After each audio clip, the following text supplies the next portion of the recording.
Mula sa isang munting bahay dalanginan sa gitna ng kabukiran, ngayoy isa ng maunlad na simbahan ang Blessed Sacrament Parish sa Caipombo, Santa Maria, Bulacan. Nakilala bilang bisita ng Senyor Santo Cristo ang nooy munting simbahan sa Caipombo, na nasasakupan ng parokya ng Nuestra Señora del Carmen ng Pulong Buhangin. March 19, 1998, itinalaga bilang paring tagapamahala sa bisita ng Senyor Santo Cristo si Reverendo Padre Roman E. Caleon, upang sa kanyang tulong at paggabay ay maihanda ang pamayanan nito sa pagiging parokya. December 22, 1999, naitalaga bilang Santissimo Sacramento Quasi-Parish ang dating bisita ng Senyor Santo Cristo. Napagpasyahan ni Father Caleon kasama ang mga pamunuan noon ng simbahan na ipangalan ang parokya sa banal na sakramento upang mas mapalaganap ang pagdedebosyon at pananalangin sa komunidad na nasasakupan ito. Kabilang sa mga napasailalim sa teritoryo ng Quasi-Parish ang mga bisita o Sub-Parish Pastoral Council SPPC ng Quezon, Tibagan, Emsapa at Silangan. Noong panahong iyon, ang malaking bahagi ng populasyon ng Santissimo Sacramento Quasi-Parish ay binubuo ng mga matatanda. Kapansin-pansin sa lugar na marami ang nagkakaroon ng karamdaman.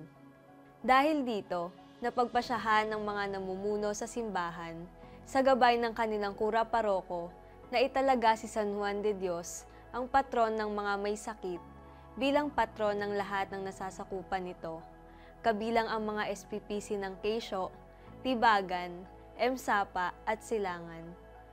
Mula noon, nagsagawa ng mga healing mass sa buong Quasi-Parish at marami din ang nagpatotoo na natulungan at gumaling sila dahil sa pamamagitan ni San Juan de Dios. Ayon kay Father Caleon, ang imahe ni San Juan de Dios na ngayon ay nakaluklok sa parokya ay replika ng imahe na nagmula pa sa Roma. Dahil din sa pagsusumikap ni Father Caleon, ay nagkaroon ng relikya ni San Juan de Dios ang Santissimo Sacramento Quasi-Parish. Noong August 19, 2001, isinagawa ang groundbreaking ceremony sa likod ng dating bisita ng Senyor Santo Cristo. Dito ngayon nakatayo ang kasalukuyang altar at kumbento ng simbahan. Ito ay lupang ipinagkaloob ng dating punong barangay ng Caipombo na si Kagawad Jesus Mateo. March 8, 2002, kasabay ng pagdiriwang ng kapistahan ni San Juan de Dios, binasbasan ng Noy Obispo ng Malolos na si Bishop Rolanto Octavus Joventria Tirona, OCTDD, ang altar ng simbahan. Mabilis ang naging pagyabong ng komunidad ng Santissimo Sacramento Quasi-Parish dahil sa pagtatayo ng mga subdivision sa paligid nito, ang pangangailangan na bumuo ng isa pang SPPC sa loob ng California Hills Subdivision na ngayon ay mas kilala bilang Belmont.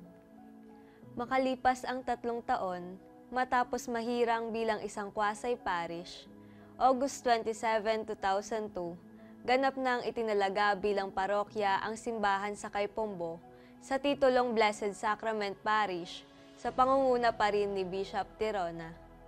June 15, 2004, na matapos ang termino ni Father Caleon bilang unang kura paroko ng Blessed Sacrament Parish, sinundan agad dito ng pagdating ng bagong pari ng parokya na si Reverend Father Kirico Cruz.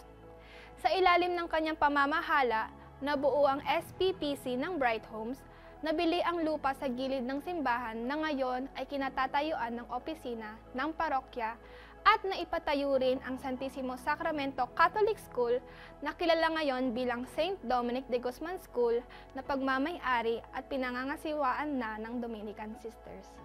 June 28, 2010, dumating ang ikatlong kura paroko ng Blessed Sacrament Parish na si Reverendo Padre Jimmy Palaganas.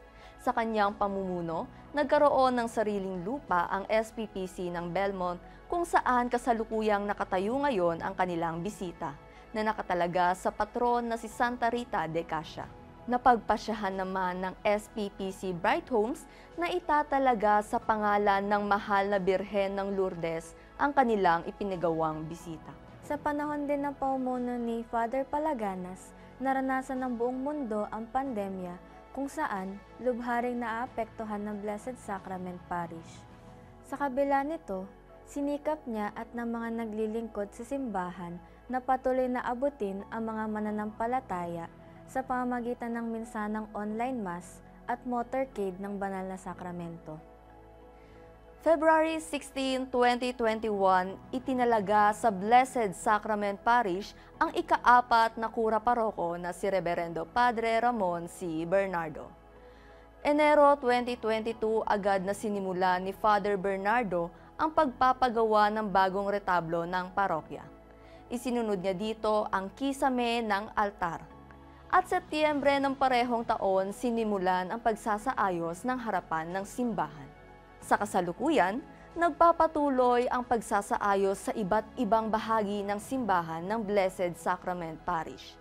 Naniniwala si Father Bernardo na sa pagtutulungan ng mga nasasakupan ng parokya at sa gabay ng Panginoon ay mas mapauunlad pa ang Blessed Sacrament Parish, hindi lamang sa istruktura, kundi lalo't higit sa pananampalataya.